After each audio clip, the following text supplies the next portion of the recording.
Hi all. Today we discuss the next theorem, theorem 8.3. The statement of this theorem is given a double sequence Aij. So this Aij varies as I and j vary. Suppose that summation j equal to 1 to infinity is mod Aij is equal to bi for I equal to 1 to 3 etc. And summation I for I equal to 1 to infinity, this bi is convergent. Okay, then you can interchange the summation, the order of the summation, even though it contains infinitely many terms. Okay, we have already used this interchanging of summation if I and j contains only a finite number of terms. Okay, so this will same as j summation I if it contains a finite number of terms. Okay, but if it contains infinitely many terms, generally we cannot interchange these terms. Okay, the order of the summation will not give the same. In changing of the order of the summation will not give the same sum. Okay, that means if we have a11, a12, a13 etc, a21, a22, a23 and so on, we have a31, a32, a33 etc etc, and we have etc here, and we have suppose infinitely many terms here. Then this summation can be interchanged. So this represents the whole sum of these numbers or these elements.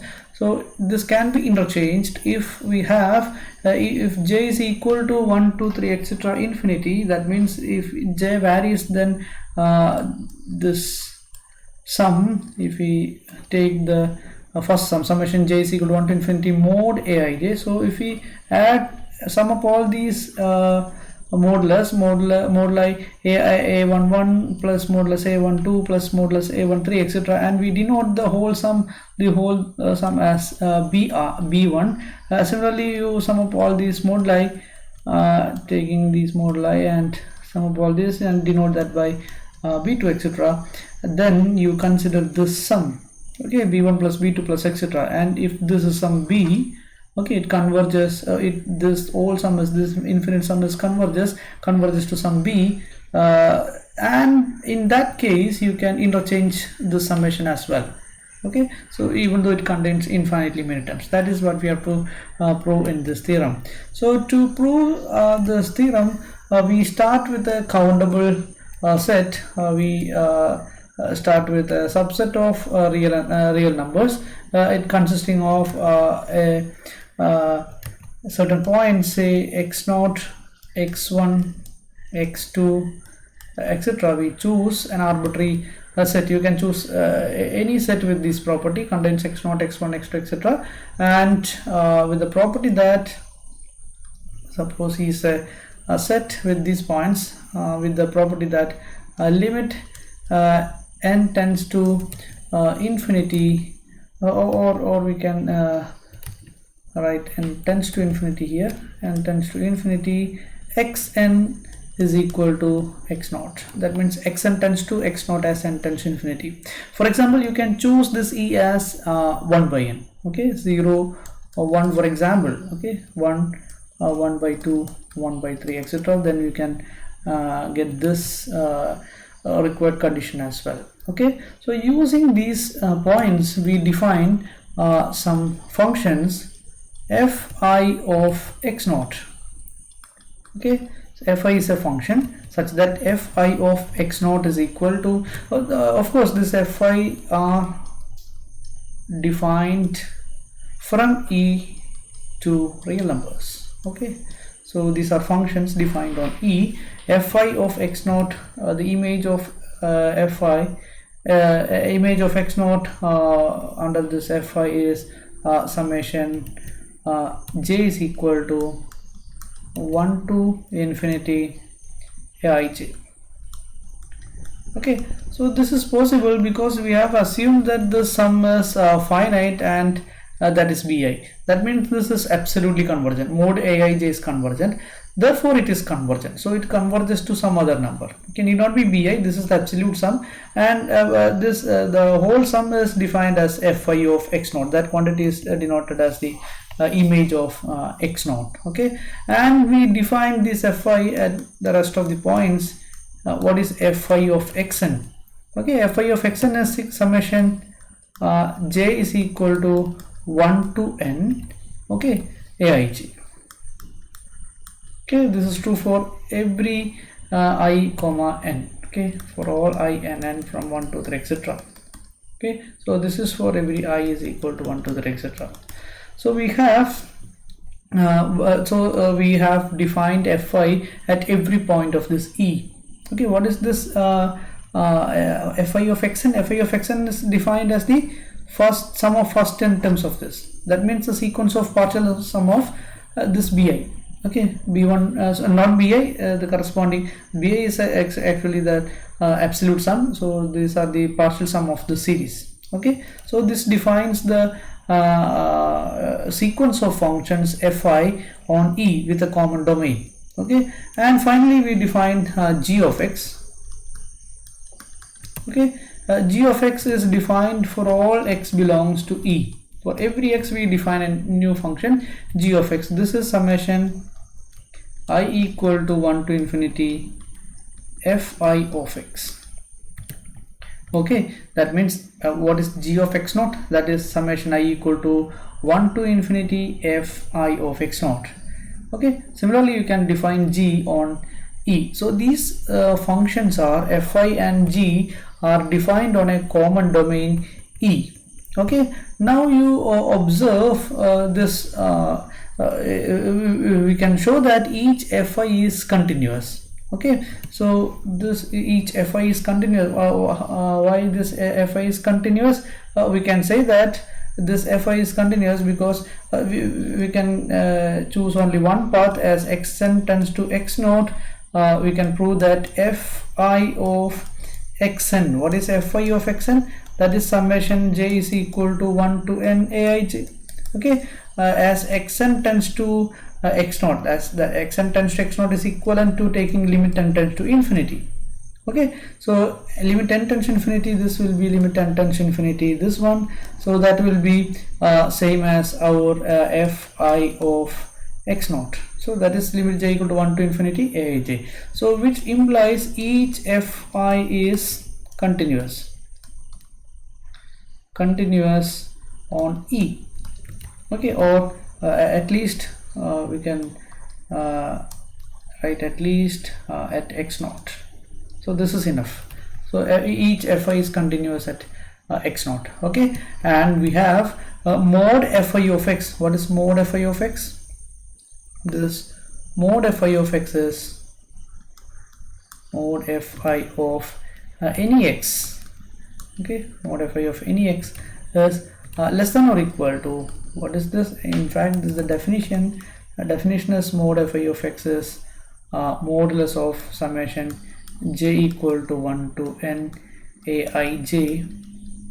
Okay, if this is xn, we have this is less than or equal to summation j equal to 1 to n mod aij. Okay, so this is the modulus value for any x belongs to E. So this can be written as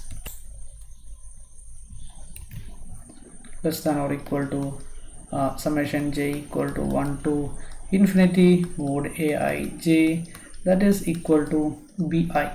Okay, and similarly mod fi of x naught, if you consider this, then you have summation modulus of summation j equal to 1 to infinity aij, that is nothing but less than or equal to summation j equal to 1 to infinity mod aij, that is equal to again bi. Okay, so in any case you can get a mod fi of any x from E is less than bi. Okay, for all x belongs to E. So this can be considered as a as an upper bound for this fi of x. Okay, for each x we have for any x we have, this is the upper bound. Okay, now you consider the power series. The series we consider this summation. Consider this g of x. What is g of x? G of x is defined as summation I equal to 1 to infinity fi of x. Okay, here we have, this is the infinite series, and mode fi of x is less than bi, with the property that mode bi summation bi is convergent. Okay, so using Weierstrass test, we have already proved that in the 7th chapter. Summation consider sigma fn and mode fn is less than or equal to some mn, with the condition that summation mn is convergent. Then you can get the uniform convergence of this summation fn. Okay, so here we have proved that this each fi is continuous, and using this fact you can get this is a uniformly convergent series. Hence this is a uniformly convergent series of continuous functions. Therefore g of x is continuous. G of x is continuous at x equal to x naught. Okay, so at the point x naught we have g of x is continuous. Okay, now we can easily prove this the summation, that is, if you consider this summation I equal to 1 to infinity summation j is equal to 1 to infinity aij is equal to summation I equal to 1 to infinity summation I equal to 1 to infinity. Then we will substitute for this. Sigma j equal to 1 to infinity is defined to be fi of x naught. We already denoted this as fi of x naught. Now we have this is equal to g of x naught. Because of this is the definition. So this is equal to g of x naught. Since this g is continuous at x naught, we write this as limit n tends to infinity, or limit xn tends to x naught. So limit n tends to infinity g of xn. Okay, so g of xn is defined as summation I equal to 1 to infinity. This is defined as limit n tends to infinity. What is g of xn? By definition, this is summation I equal to 1 to infinity fi of xn. This is g of xn. That's why here we have fi of xn. Okay, now that is equal to limit n tends to infinity. That is equal to limit n tends to infinity summation I equal to 1 to infinity summation. What is fi of xn? Okay, so fi of xn is, by definition, fi of xn is this one. Okay, summation j is equal to 1 to n aij. Summation 1 to j equal to 1 to n aij. Okay, so this can be interchanged because it contains only finite number of terms. So that can be written as limit n tends to infinity summation j is equal to 1 to n summation I is equal to 1 to infinity aij. Okay, because this contains only a finite number of terms. So this can be written as, by taking limit n tends to infinity, we have summation j equal to 1 to infinity summation I equal to 1 to infinity aij. Okay, so this proves the result.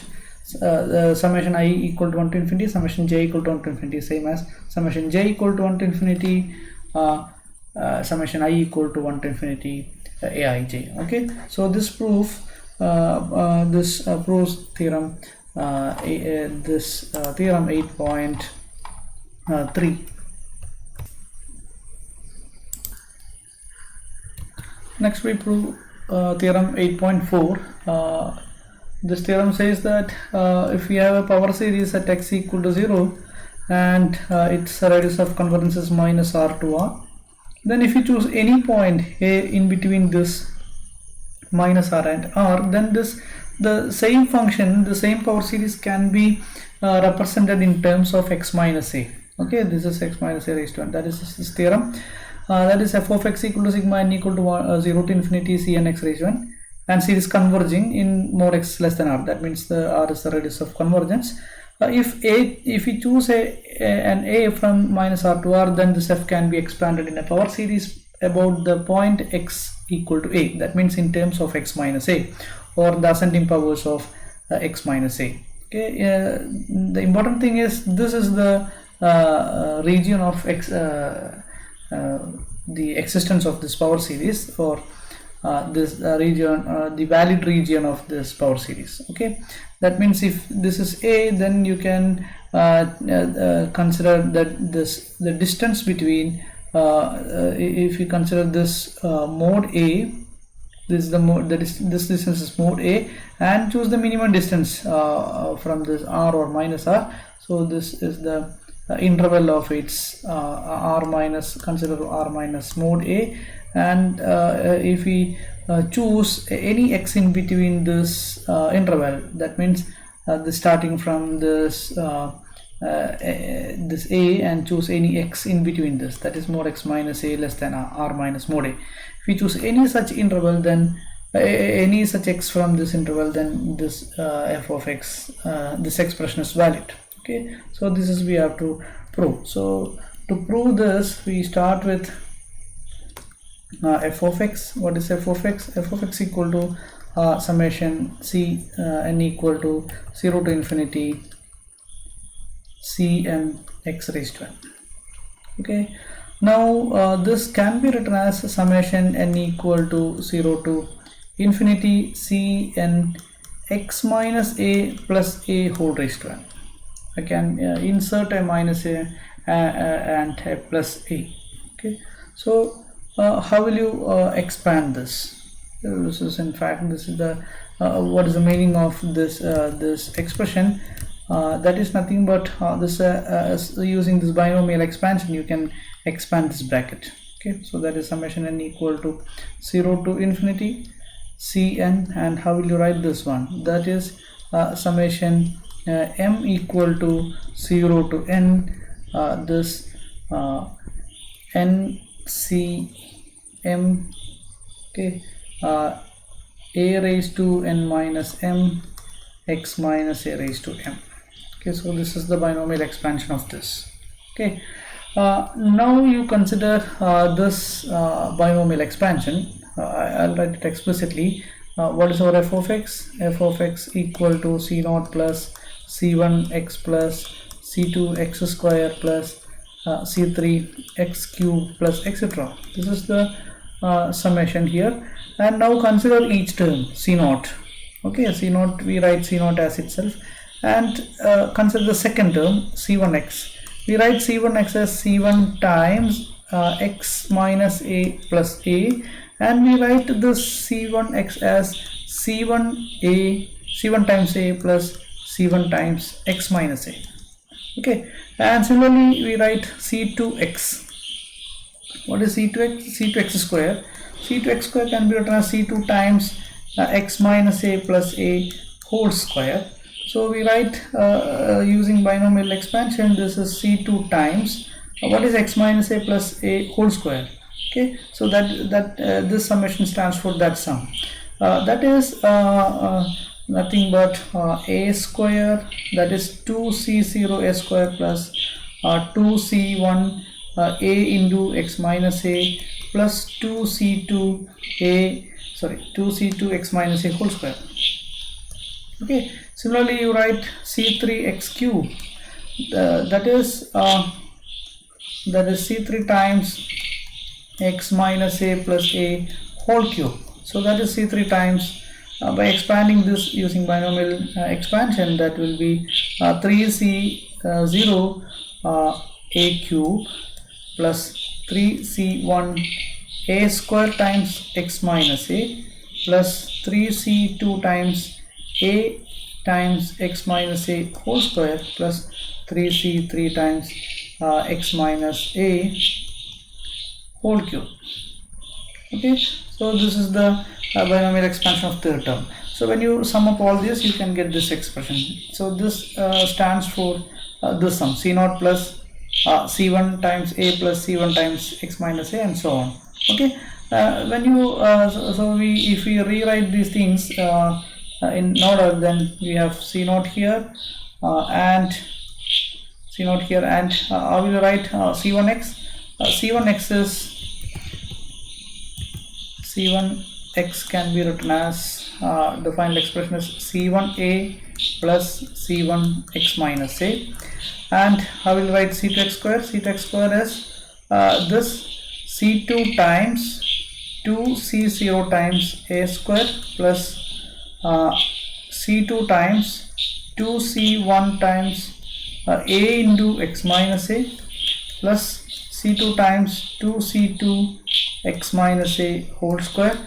We open those brackets, and what is C3 x square, x cube, that will be obtained from expanding this, that is C3 times this 3C0 a cube plus C3 times the second term will be 3C1 a square x minus a plus C3 times 3C2 times this a times x minus a whole square plus finally we have C3 times 3C3 x minus a whole cube, okay, etc. So this is the sum of all this will give the f of x. Okay, now we sum these infinite terms in other order. So the validity of that expression will be considered later. So first of all we write this is first of all you collect all these terms first. Okay, so that means all the constant terms, all the terms independent of this x minus a. So that will give c naught plus c1a plus c2 20. This is in fact this can be written as 1c0 a plus c2 2c0 a square plus c3, so the third term is this c3 3c0 a cube plus etc. Okay, so we collected these terms first. Okay, so that can be written as summation n equal to 0 to infinity. Okay, it contains infinitely many terms as we move on to the C4, C5, C6 and on. So this will be C naught times, so here we have, and all these we have C naught. Okay, sorry, all this we have not C naught. So this is we have, this is C naught, this is C1 and this is C2, so we have Cn here. Okay, starting from n equal to 0 to infinity, so this is Cn, and each term we have n. Okay, this is C1, then 1 here. If this is C2, then 2 here. C3 we have 3 here, then n C0. Okay, these are all, these binomial coefficients are 1C0, 2C0, 3C0 and all. So this is NC0. Here the first term contains a raised to 0, second term contains a raised to 1, third term contains a raised to 2 and so on. So we write this as a raised to n. Okay, or for the convenience we write a raised to n minus 0, that is same as a raised to n. Okay, similarly we collect the terms containing x minus a. Okay, all the powers of first powers of x minus a. So what are the coefficients of those x minus a? So x minus a times we have it start from C1, so we write it here C1 times x minus a plus from the second term we have C2, this is 1C1, that is 1 itself, C2 times 2C1 times a, C3 times 3C1, that is this one, 3C1 a square plus etc. Okay, the next time we can extrapolate next term, that is C4 times 4C1 times A3 plus etc. So how do you write this in the summation form? That will be summation n equal to 1 to infinity, because start from c1, c2, c3 and all. So start from 1 to infinity, cn. Here we have nc. These are all the binomial coefficients are all nc1, 1c1, 2c1, 3c1, etc. So this is nc1.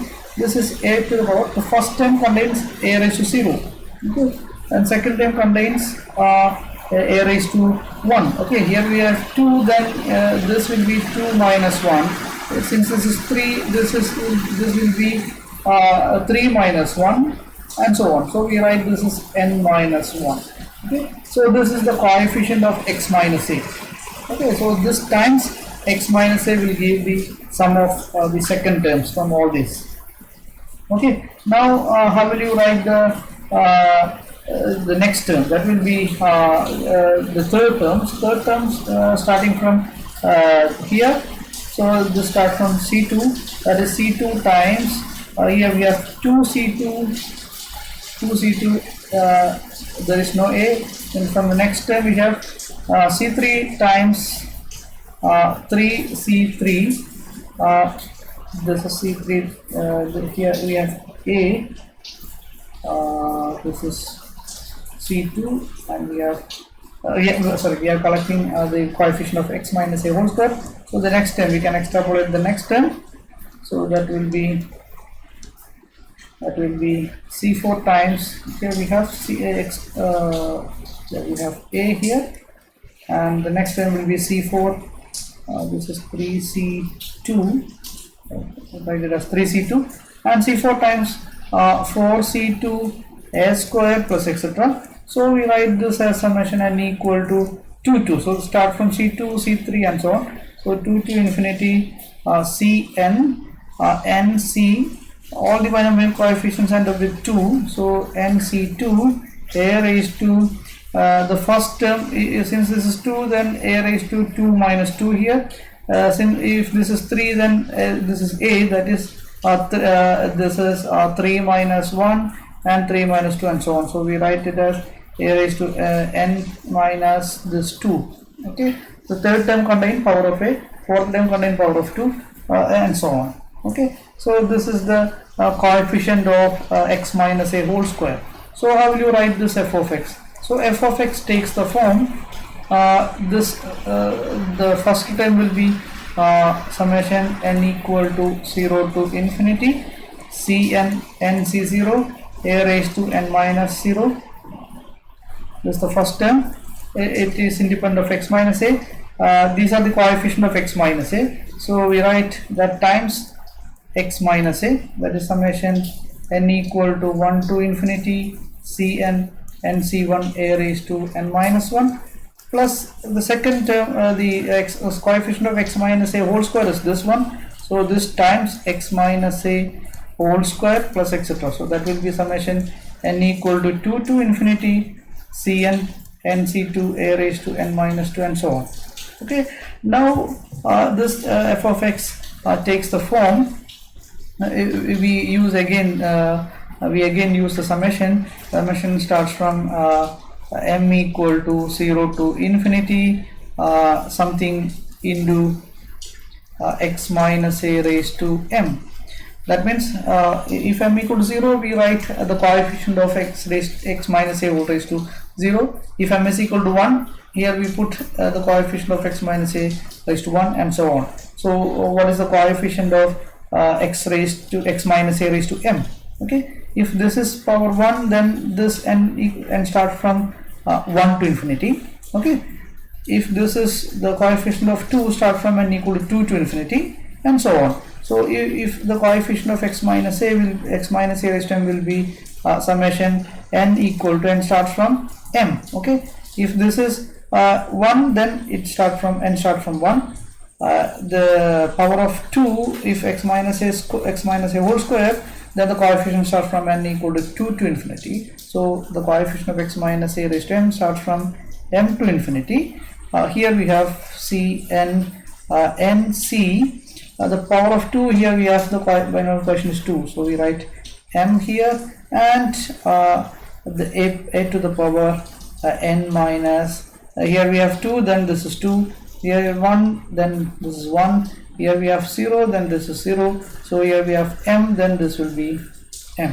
Okay, so that means the same expression summation we already written as f of x is summation n equal to we have already written here summation n equal to 0 to infinity cn m equal to 0 to n, this one. Okay, that can be written as, so I'll write it here itself, n equal to 0 to infinity cn summation m equal to 0 to n, this is ncm, this is the binomial coefficient a to the power n minus m x minus a raised to m. Okay, so this expression can be written in this form. Okay, now we have the expression of f of x as powers of x minus a. Okay, so this is the required expression, but if you consider this expression, we didn't evaluate the region of validity. Okay, so once you write this f of x, we can easily say that this f of x can be written in this form, m equal to 0 to infinity summation n equal to m to infinity cn ncm a raised to n minus m x minus a raised to m. So since this doesn't contain any x here, we can put it as summation m equal to 0 to infinity, this depends only on m. Okay, so that is dm x minus a raised to m. Okay, so we can write x f of x can be written in this form. Okay, here we have used the interchanging of the summation. Okay, here the summation n equal to 0 to infinity, summation m equal to 0 to infinity, we have interchanged those summations. Even it contains infinitely many terms. Okay, so using the previous theorem, that is valid only when some hypotheses are satisfied. Okay, so what are the hypotheses?